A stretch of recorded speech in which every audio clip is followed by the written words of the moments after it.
We have the top player from Belgium, Daniel Dardha, on our screens. He is just 20 years old, a very talented youngster, and he is taking on Magnus Carlsen in the third round of the World Blitz Championships 2025. And there comes Magnus. This is going to be super exciting. Whenever Magnus takes on someone who's young and talented, it promises to be an excellent fight. They don't get to play Magnus very often, and so the World Rapid and Blitz proves to be an ideal playing grounds. The players shake hands, and this, dear friends, is the ChessBase mobile app recap of the day. Get your app from the link in the description. Daniel opens the game with pawn to e4, and Magnus goes for the Sicilian. Knight to c3, the knight comes out to c6, and now Daniel pauses a bit. He can play knight f3 and take it back to normal lines, but he goes bishop b5, and Magnus jumps in with his knight, attacking the bishop. Sometimes they even give up this bishop by playing knight f3, but here Daniel plays a4, and now if you take here, a b5 and the rook opens up, so taking this bishop is not a good idea. Let's see what Magnus does here. It seems like a position that Magnus hasn't really prepped in depth here. a6, bishop goes back to d3, and now e6 played, opening up the bishop. Now notice how Magnus is trying to build his position. Daniel threatens to take and bring his knight back. So Magnus brings his knight back, saying that your bishop on d3 is not so great, well placed. Castles, and now there's a move g5 that's very aggressive. And maybe Magnus is thinking about it. Should he go like g5, h5, g4? But look at his pieces. They aren't developed. Meanwhile, white has gotten out all his pieces almost castled. It's true that the bishop on d3 isn't well placed. Pawn to d6 played by Magnus. He's trying to just build a safe position, not bringing out his pieces very quickly. If rook e1 played, the bishop comes out. He's not bringing out his knight yet, because maybe the knight could come here. Maybe there's g5 in the air. There are many possibilities. I think the best idea for Daniel is to go bishop f1 and play pawn to d4. That makes the most sense. He goes back bishop f1, and here's Magnus's plan. He's like, I'm not going to allow you to play d4 so easily. I'm going to play my bishop to f6. That's a very interesting move. It's a challenging move for Daniel. And Daniel says, I will play d4, Magnus. Knight to e7. And now you can push forward with d4. But Daniel goes knight g3. He wants to go to the h5 square. Very interesting chess here. Will Magnus push his pawn to h5 to take away that square? And Magnus is like, well, what the hell? I'm going for it. I'm going for it. h5 played. And now h3, a good move, because the threat is h4, h3. To just weaken the entire king side of white. So maybe h3, so that if h4 is played, you can come back. But clearly, Daniel's move knight g3 might not have been the best one. He plays pawn to c3, and his idea is clear. He wants to go d4, but Magnus pushes, knight goes back, and now h3 is a good move, softening up the king side. If you play g3, I'll play e5 to open up my bishop to come here. So that's the reason why now Daniel has to decide. Does he want to go g3, weakening the light squares a bit, or does he want to go d4? He goes d4. The main problem now is the rook opens up on the h file. Bishop g2, pawn takes pawn, and Magnus already has an excellent position. e5 could be a threat. So just, yeah, knight to g6 played. Bishop comes out to e3. And now pawn to e5, push forward. d5 is an important move. You have to play d5 here. I mean, what else? Once you play d5, I think the position remains complex. And Daniel has 1 minute 35 seconds. He goes knight c3. That's a blunder, because now you can simply take, and queen h4, and it's game over. But Magnus doesn't find it. He plays bg4.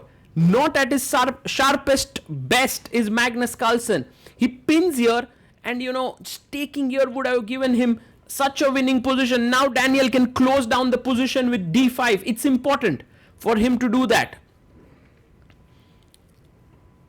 Just look at this. The rook open here, the queen could enter in. But black king is in the center. So if somehow things open up, it could be helpful. Now Daniel is thinking d5, the black knight will jump to d4. Am I ready to meet it? He has 1 minute on the clock. Oh, he's hesitating. He pushes forward and Magnus can go back. It's also a decent move, but he can also come forward. And the point of all this is knight d4. You can't take with the knight, it's pinned. So you must take with the bishop. Pawn takes and the knight is attacked. If you move the knight away, I have bishop e5 attacking here with the rook. And as we all know, the queen is ready to enter in after bishop takes knight. So all of this makes Daniel's position very dicey. But you can see Magnus also taking a lot of time here. He takes the pawn in his hand. He's like, should I go back? It's nice position. Should I come forward? The rook will open up against my king. Is there some danger? He plays it. Bishop takes, pawn takes, and now Daniel has the move ready. e5, beautiful move. I mean, even if Magnus is better, this is in the spirit of the position. You have to play it. Knight takes pawn, and now knight takes knight. That's a very interesting move. Because if bishop takes queen, you have knight c6, discovered check, and you win the queen. And then it's all a mess. Who has taken more pieces? You have to count it. Knight takes knight. Magnus has to chop off the queen. Knight c6 check. And you have to decide between king d7 or king f8. Both moves actually look pretty decent. He's ready with king f8 perhaps. He's thinking about it. Magnus has 40 seconds. Daniel as well. The same amount of time. So you're calculating king f8, knight d8, take the knight, take the bishop. Actually at this point, 1, 2, 3. White is a piece up after taking the queen. So king f8 takes the queen. And so Magnus takes back the piece. Now it's equal pieces on the board. Takes here again a piece down, equal pieces. Pawn takes. And now bishop c3. Black is a pawn up, but opposite colored bishops on the board. He goes rook e4 and bishop e5 makes a lot of sense to put pressure on this pawn. He goes b5. Magnus is like, I'll play my pawn to b4 and I'll create a passer, but look at Magnus's expression. He is not so happy where things have headed here. Bishop f1, trying to put pressure on the b5 pawn. And he plays his bishop back to e5. Maybe h3 is a good move. He takes on b5. Pawn takes pawn. And now do you want to take here on b5 or do you want to save your h2 pawn? That's the big question. Daniel, tough decisions to make. h3, he tries to save the pawn. A good decision. Bishop c3 played by Magnus. And now if you take on b5, otherwise he'll play b4. He takes it. Rook h3 taken. Black is a pawn up here. King g2. He brings back his rook, keeping pressure on the d5 pawn. And Daniel Dardha can now just plonk his bishop on c6. It'll be slightly out of the game, but it'll defend the pawn. g6 played by Magnus. Now this is the phase of the game where Magnus's moves simply flow. You can keep the rook on the board with a check, but he takes the rooks. King takes and rook b8. A good move, activating the rook. Good chances for white to draw this perhaps. Rook e2. The bishop comes back to d4, king g2, king g7, rook d2. He brings his rook to b4. Both players down to almost 10 seconds on the clock. Rook a2, the bishop drops back to c5. King comes up, g5 played. He's starting to push his kingside pawns. Rook comes to e2, offering a trade here is what he wants to do. Magnus brings his king up. King to g3 played. He gives a check. Pawn to f3. He pushes forward. Bishop comes to d4. Wants to give a check from here.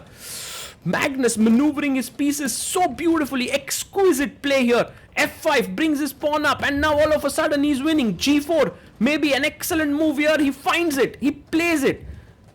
Takes, pawn takes, rook here attacking the bishop. He brings his rook to d3. Bishop comes back, check, king g3, king g5, and now it's a mate here. Daniel Dardha is like, oh, this is done. I think I'm losing here. But bishop e2, a great resource, because if you take the bishop, I'll take the bishop. He takes, rook takes, check. King f2, rook check, king g2. Is this a drawn rook and pawn endgame? We have Jan Nepomniachtchi coming in and watching the game from the distance. King e4 brings the king in. And Magnus, maybe he has Rook d3 on his mind. Rook d2, Rook d3 played, and look at him. He looks at Nepo, shakes his head. Let's look at it in slow motion. He looks there, plays Rook d3, shakes his head, and he's like, whoa, that was tough. And Nepo is like, yeah, you got this, buddy. And Rook a2, king takes d5, he takes the pawn. Rook comes up, pawn to g3, and Magnus Carlsen now with 2 pawns up, he should win this game. Rook h4, Rook e3, and Magnus wins. What a game this was. Magnus shakes his head because it could have been easier in the opening itself. He had a completely winning position, but then it became so complex. Daniel Dardha defended so brilliantly. He gave up his pieces, he gave up material, he made Magnus's task as difficult as he could, and in the end, Magnus managed to find a way to win a great battle here that we witnessed. All these years, ChessBase was a software that needed to be installed on your computer. But now, ChessBase has come up with a mobile app. It's called the ChessBase mobile app, and it is available both on Android and iPhone. With the app, you can now prepare against an opponent. You can get access to more than 11 million games in your database. You can create a new game, analyze it. The premium users get access to the fastest cloud engines, and then you can save your analysis. What's more is that the app is completely free. If you want to stay connected to serious chess preparation on the go, then the ChessBase mobile app is for you.